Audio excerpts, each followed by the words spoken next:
Au Zimbabwe, les enseignants, les médecins et les infirmiers sont en grève. Ils protestent contre des salaires impayés.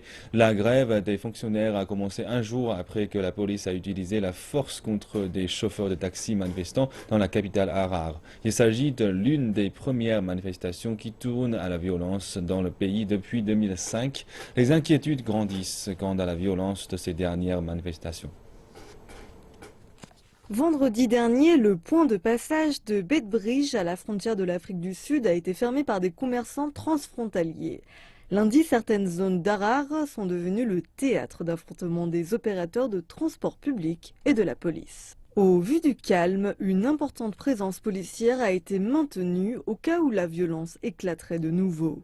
Les commerçants d'ici craignent que les manifestations ne fassent fuir la clientèle. Nous espérons que la situation reste la même pour que nous puissions travailler. Si nous ne travaillons pas, nos familles auront faim. Ce sont ces questions de pain et de beurre qui sont au centre de ces récentes et imminentes manifestations. Les questions sont des questions de moyens d'existence. Comment survivre, comment manger, comment mettre du pain sur la table, comment avoir accès aux services de santé, comment envoyer nos enfants à l'école. Les problèmes de la vie quotidienne dont se pose la population.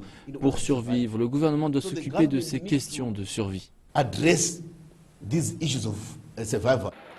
Le gouvernement du président Robert Mugabe fait face à des problèmes économiques grandissants et les coffres se vident. Le ministre des Finances, Patrick Namassa, a déclaré aux créditeurs internationaux de Paris la semaine dernière que les pays ne possèdent plus un sou. Selon les analystes, le gouvernement ne peut pas avoir le gâteau et la part du gâteau. Nous avons un gouvernement qui souhaite la libéralisation de l'économie, la commercialisation de l'économie sans la libéralisation concomitante de notre politique. Il existe donc beaucoup de contradictions et ces contradictions se font sentir au sein de notre politique gouvernementale.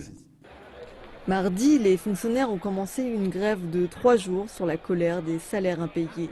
Cela pourrait également tourner au vinaigre.